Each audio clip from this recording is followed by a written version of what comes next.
His first stop is in town. His first stop in town is at the sheriff's office, the jail. He apologizes to the sheriff for his rowdy conduct 2 days prior.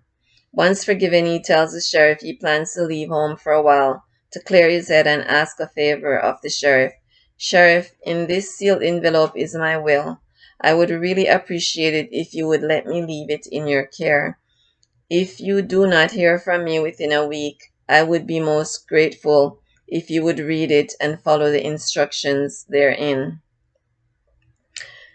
Say, you're not planning on doing yourself in, are you? The suspicious sheriff asked. Well, Sheriff, I would be lying if I said it had not crossed my mind, but I have decided against it. Good, good. In that case, I am glad to do you the favor of hanging on to your will. I will lock it up right here, patting his desk above the drawer. That way I'll see it each time I open the drawer and won't forget. There is a moment of pause. The sheriff breaks the silence. Have you had the doctor look at that thing yet? Referring to the plum on Beruse's forehead. No, not yet. You should. That's a real nice shiner you've got there. Can't say you didn't deserve it, though. The sheriff thinks for a bit and continues on a slightly different note.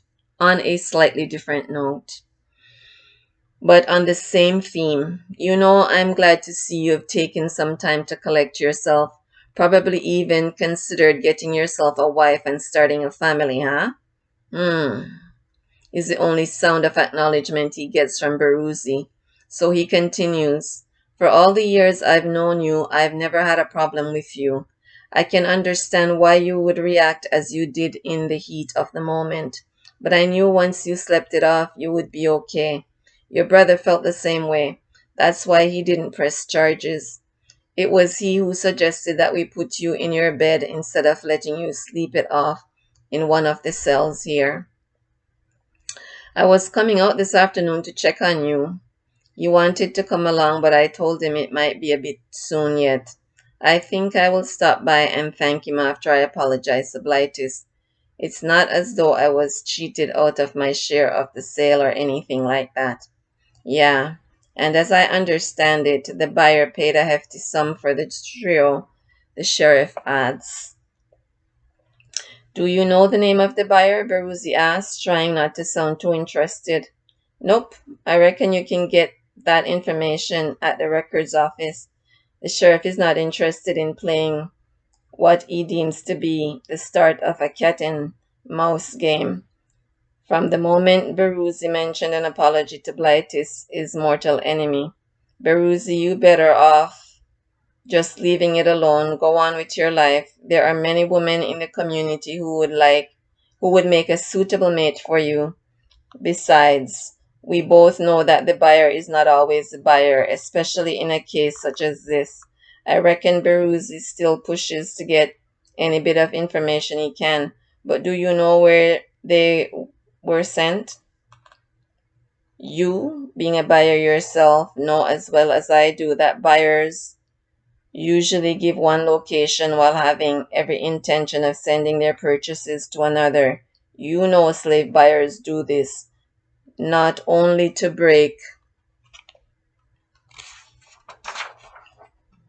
ties amongst slave kin, but they do it to also keep owners like yourself from interfering with their business. Yeah, I suppose. Again, not wanting to seem too eager about the fate of this trio, although he is not at all fooling the sheriff. Before I forget, I've got your shotgun here. Felt it was safer than leaving it in the house, you understand. You can pick it up before you head out, or you can leave it here for a while. I'll give you an answer on that before I head out. The sheriff can see he is ready to go. He gives Beruzzi a final look over. All right, see you in a bit.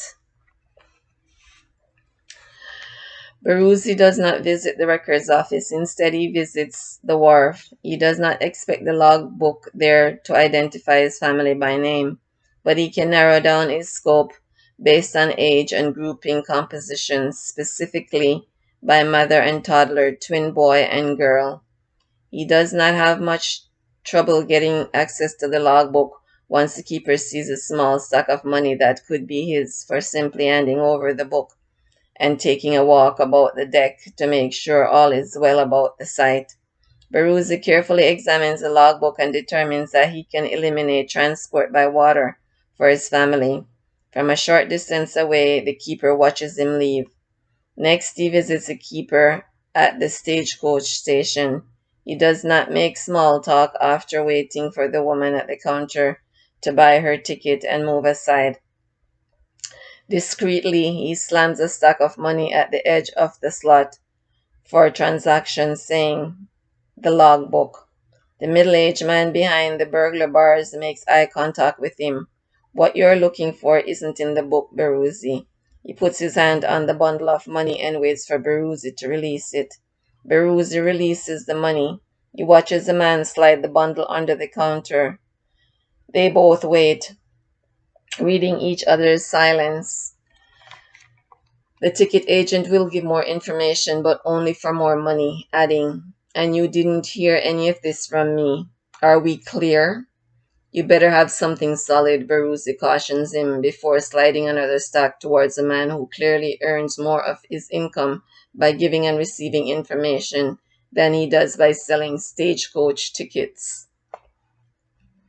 Looking about his surroundings to ensure that it is safe to speak without being overheard, the man speaks in a whisper. "Them slaves you treat like your kin were purchased by a trader from Baton Rouge." "I know that tongue anywhere." "He arrived by coach a few days ago, but left in his own transport with quite a collection of niggers. Hired men to help him transport them all." "What's his name?" "That I don't know. The secretive type, you know." "Does he have any scars, a limp, a defect, anything at all that can help to identify him?" "Nope. Nothing. Dark-haired fellow about your age, except for that twitch at the right side of his mouth, as if he's trying to scratch his right nostril or something by moving his mouth." Feeling the ticket agent has indeed provided him with solid information, Baruzzi gently slides another stack of money to him and nods. The information bank for the town is happy to receive the exceedingly generous tip from Baruzzi. Anxious to earn it, he assures the generous seeker, "If I remember anything more or hear anything at all, I will be sure to find you right away and let you know." Still overjoyed about his unexpected stack on top of much more money than for which he would have provided the same information, he expresses what he is feeling. Thanks." The money Baruzzi is spending to find Ventesi, he had saved to buy her 3 years off the plantation. Now he uses it in his steps to make contact, steps he sees as backwards from his intended purpose for that money.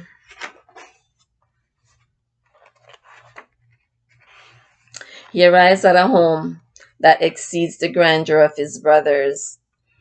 An immaculate-looking mature black woman in her spotless black and white servant's attire, complete with bonnet and all, answers the door. She has obviously been taught to treat white people with the utmost courtesy. Baruzzi gets the feeling she was Blightus Rodin's original caregiver, probably breastfed him as a boy too. "Where's Blightus Rodin?" he demands. He's training to treat white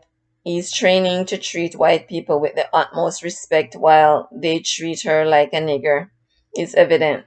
Okay. Her training to treat white people with the utmost respect while they treat her like a nigger is evident in her response as she seeks to ascertain his name. "I'll let master know you're here, mister." Her pause does not bring forth a name, therefore in keeping with her training to not even appear to challenge white authority. She makes a slight bow, saying, I will fetch master for you, sire. She dares not attempt to stop him from following her. So hastily, in almost a run, she walks to her master's office door. There she attempts to make the best of the situation. Master, there's a gentleman here, very eager to see you, master. Beruzi's body is already replacing hers in the doorway by the time Blytis is able to grasp the reason for his slave's unavoidable imposition. Realizing it's only Beruzi, Blytis relaxes in the standing position he had taken in the moment. Oh, it's you. Beruzi steps closer, while the slave woman backs away and takes her ignored bow at the waist before turning to go about the business of her station in life. I expected you to be here long before now, Blytis tells his visitor. Doesn't matter anyhow. The lot has been sold, as I told you. He smirks, can't help you, and shrugs. Sorry. Standing squarely in front of Blytis but out of arm's reach, Beruzi searches him very slowly with his eyes. He, Blytis, pauses to ponder Beruzi's calmness, wanting to hear Beruzi's pleas. Having completed his assessment of the person standing before him in the calmness that comes after one has dispensed excessive amounts of adrenaline, Beruzi finally speaks. Have you ever wondered why you never found Dreyfus Tobin's logbook? In turning slightly less translucent than the air around him, Blytis Rodin instantly and completely loses his ability to speak. Luckily for him, the chair from which he had stood is directly under his backside because he does not sit but instead falls into it. Beruzi proceeds to enlighten him. After I saw you murder Dreyfus Tobin with your axe. I saw you cover your murderer's track by lifting his limp body by the ankles and dumping him overboard like a sack of rotten potatoes. I saw you. You still can't help me? Nope, not right away anyhow. Not while he sits in a condition wherein he truly would not be able to help himself, were the ceiling to start falling on him in small chunks, nor if Beruzi were to step close to him and smother him or strangulate him, nor were he in dire need of a chamber pot to call for one, hence the stream of urine Beruzi sees trailing away from Blighty's feet towards his.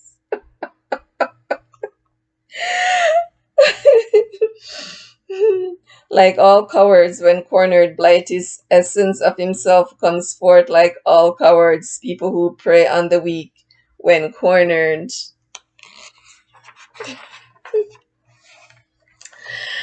Blightus returns to his infantile state, a state of complete helplessness. A pitiful sight is he, but his audience is not likely to muster any pity for him. Another blow is what he gets. Beruzi lays a copy of Dreyfus's log on the table before the clearly distressed scoundrel. The document is turned to the page that lists the details of Entesi and Anaru. He jabs the paper with conviction. They were never yours. You can't sell what is not yours. He is not yet done. Far from it. Murder is a criminal offense, punishable by the gallows. Theft is a criminal offense, punishable by imprisonment. Falsifying documents is a criminal offense. That too is punishable by imprisonment. Living off the avails of criminality is a criminal offense, again, punishable by imprisonment.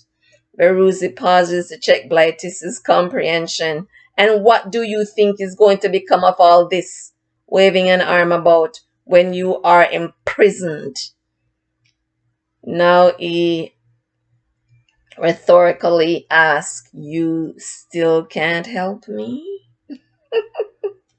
The pathetic shell sits in his wetness, stunned, Beruzzi is not naive enough to believe for a moment that the dejected man is not seeking his preservation.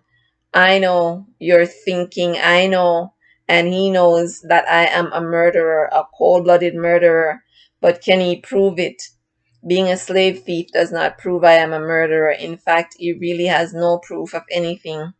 He answers Blythe's unspoken question. Yes, I can prove it. I have Dreyfus's pledge engraved in his locket to his dead wife that he would never go anywhere without her portrait, which I now have, jabbing his own chest before pausing to make his rhetorical queries. Why do you suppose that would be the case? What do you suppose a judge would think about that being the case?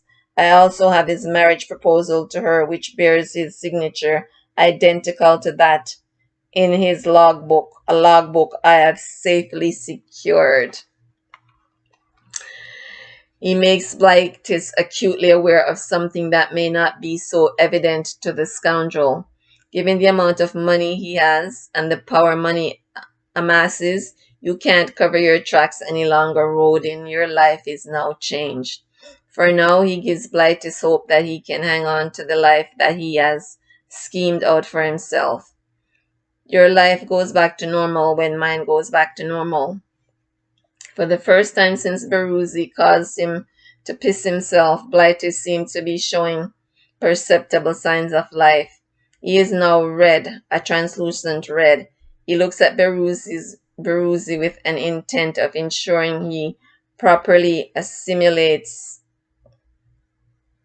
every word that drops from Beruzzi's tongue. Of course, he's eager to analyze whatever Beruzzi has to say so he can take advantage of whatever will enable him to hold on to his fortune and therefore his life. He even finds his speech. Yes, yes, of course. Of course, your slaves, your family. It's all just a misunderstanding. Business, you know. I can fix it. Just tell me what you want me to do. We can forget about our differences and fix it. Beruzzi, feeling he has more at stake than his new friend, speaks with the clarity of a man who wants to be sure not a word of his misinterpreted or the clarity of a man who wants to make sure that not a word of his is misinterpreted or overlooked. He wants to make sure this rascal knows he is willing to play whatever card is necessary to be played in order to return his family to him intact. Here is what you're going to do, Blightus Roden.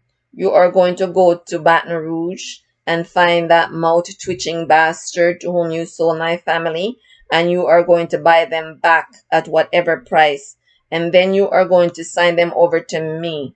He checks Blightus' comprehension with a heavy hand slammed to the flatness of the desk. Do you understand me, damn it? Blightus understands all right. The words Baton Rouge and mouth twitching had already caused him to react. It had brought puzzlement accompanied by a shockwave to his blank face as to how Beruzzi has ascertained that information. His lips want to spontaneously ask, "How do you know?" All they are able to form, though, is an almost inaudible.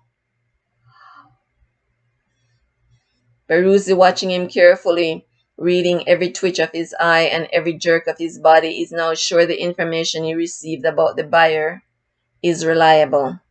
He is aware of the calmness he exudes in spite of his crumbled world. He believes the gravity of his situation is what is keeping him alert, preventing him from making any rash moves that would move counterproductive to his end goal. The goal of bringing his family home. His belief is true to a point, but only to a point. What he cannot see are his guides, Anaru and Dureni, and angels, Ani, and a host of others, who are ever present in creating an atmosphere wherein he can conduct affairs to his advantage. His guides standing near to put a helpful thought in his mind. His angels bowing and praying. to the God of all gods for strength and direction for him, and Ani encircling him and his guides to cement the work of the spiritual plane to the earthly plane.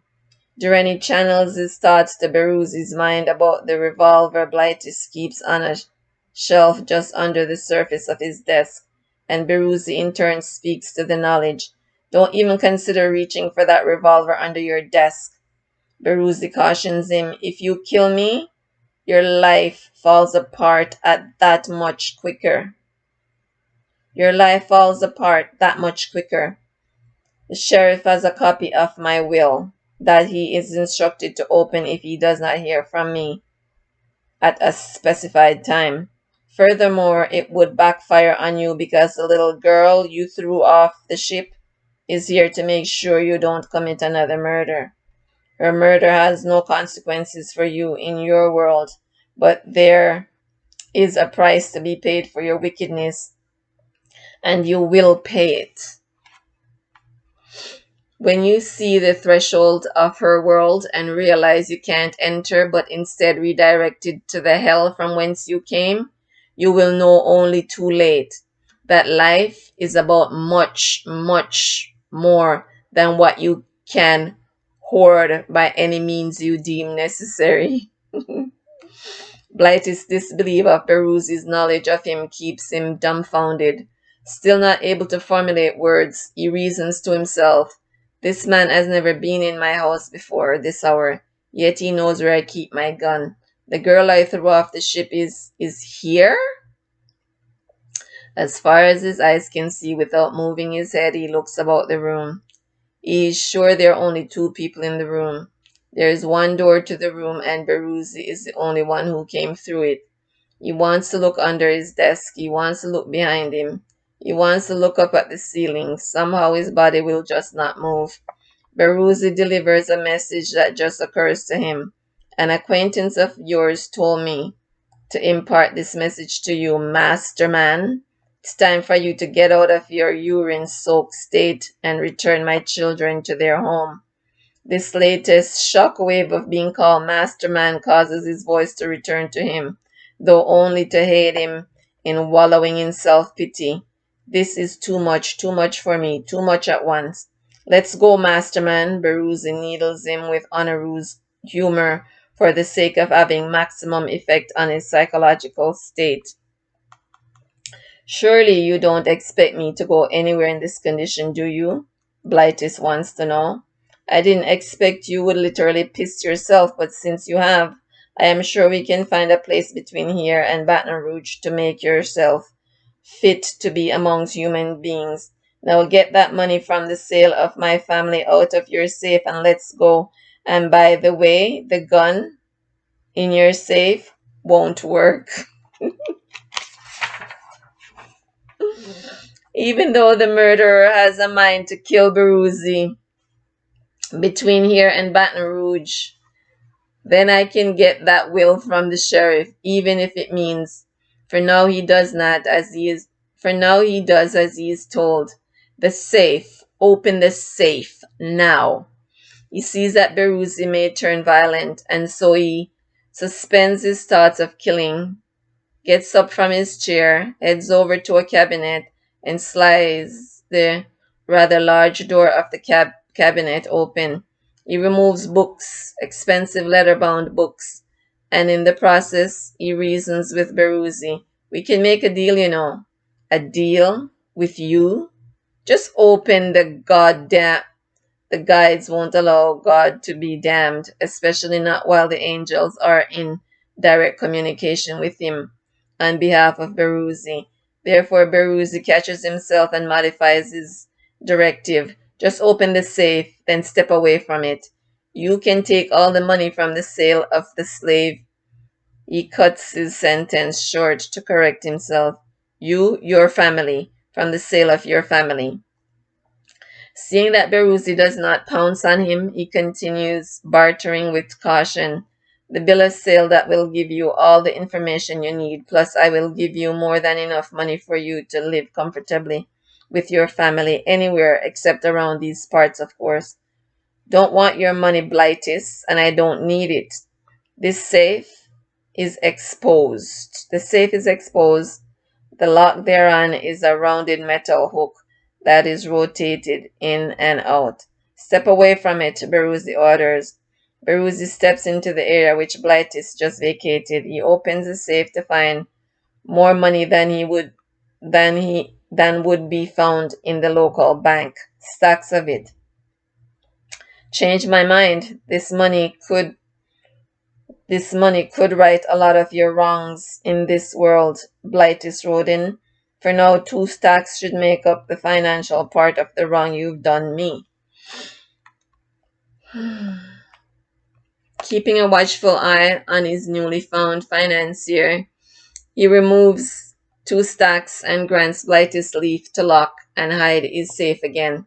Blightis is relieved that his entire fortune is not being taken from him, at least not yet anyhow. Where are you hiding the bill of sale? He knows it's in Blighty's desk drawer, but he still asks. He steps to the drawer and opens it. There is not much searching to do among the thin pile of paper in which he finds that which he seeks. He looks at the paper and breathes the knowledge that this makes it legal for his children to be sleeping in God knows what condition, eating God knows what for food, and his wife enduring God knows what for survival. The money already in the bag he carries around his neck and across the shoulder. He opens up the bag once more and puts the bill of sale in it. He leans over and reaches for Blighty's revolver that is on the shelf under the desk and then checks the chamber to make sure it's loaded. Satisfied with what he sees, he puts that too into the magic sack. We are taking one of your flatbed wagons. Surely you don't expect me to go out in public in this condition, Blighty scorns in disgust of himself. Surely I don't expect anything from you, Blightus Rodin. Nonetheless, you are going as you are. The will. Were it not for that will, I could plug him here in my house. Self-defense, robbery, intrusion. He succumbs to the situation. Well, if you feel you must humiliate me in this base regard, let's get on with it. After you, Beruzzi beckons to his captive. Blightis in response spits out a breath of air in disgust, grabs his black felt hat and walks out. It is not that Beruzzi is not disgusted by the smell and the sight of him in his urine-soaked trousers, but he will do anything to regain his wife and children, and if this, the repulsive condition of Blightis, helps in keeping Blightis from interacting with polite society, then the unmistakable urine rank emanating from this able-bodied man is something Beruzzi is more than willing to tolerate. They go to Blighty's stable to collect a wagon. Since only his stable had a nigger is Since only his stable hand, a nigger, is present, he, Blightis, is not bothered much at being seen in his condition. The slave notices first the ammonia stench above that of the familiar stable scent, and then the wetness of the superior man's pants. But he catches his mouth with just a slight ma of an air preventing him from telling master the obvious. Prepare me a tea, orders the subhuman. Yes, massa. He moves with the urgency that the crack of a whip has taught him, an urgency that is ingrained in him as a result of the now invisible lash he still feels with every order from a white human. Blightis tells his slave, my friend here and I are going on a little trip. I will be back within a week. The slave knows that it is the message he is going to give to whomever asks of his master whereabout. Yes, massa. Beruzzi adds, be sure to give my horse plenty of food, water, and exercise while I am away. Yes, sir. The The obvious response comes from the being who believes his master's friend's horse is now his responsibility. Plenty of food, water, and exercise for your horse, sire. Registering his additional thankless tasks while in order to ensure his subordinate verbal exchange is delivered without a detectable hint of reluctance. He effectively disregards the certain additional toll these newly added tasks will have on his body and mind. That is the reality of slave labor. Expectation of added output does not yield added rewards, but instead the accelerated degeneration of the human machinery. The sheriff is standing on the porch of the jail, keeping a casual eye on the happenings in his town. With Blighty holding the reins, the sheriff sees the unlikely pair riding in the wagon past his building. He tries to make sense of why the two would sit so peacefully in each other's company. He is not at ease with what he sees. However, since both men acknowledge him, Blighty by tipping his hat with a good day, Sheriff, and Beruzi by telling him, in reference to his gun in the sheriff's care, I will collect that thing from you when I get back, Sheriff. It is obvious to the sheriff that neither requires his services. Still somewhat ill at ease with what he is seeing, he watches the two men ride out of town, 40 hours after one of them lost his family via the very road. Now Blighty starts planning what to tell the sheriff when he returns about Beruzi.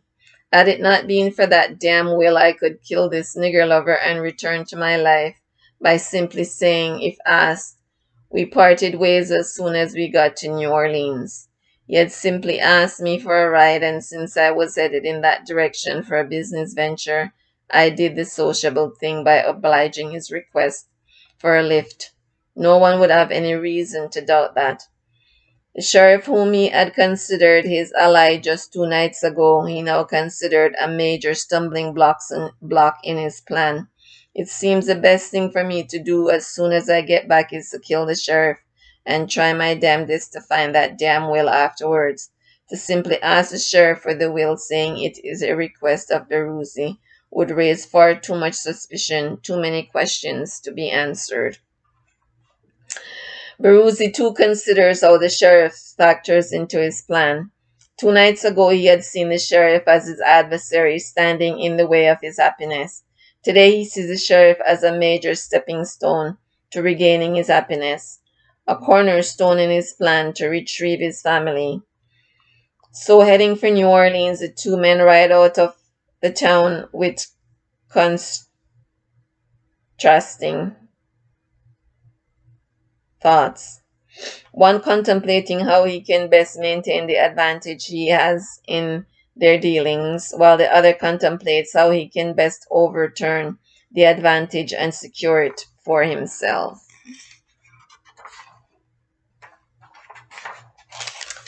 And that concludes the reading of chapter 11. So we will pick up next time with chapter 12, the title of which is The Trip. If you've enjoyed your time with me, or even if you haven't enjoyed your time with me, I humbly request that you like, share, and subscribe. Barak and Shalom.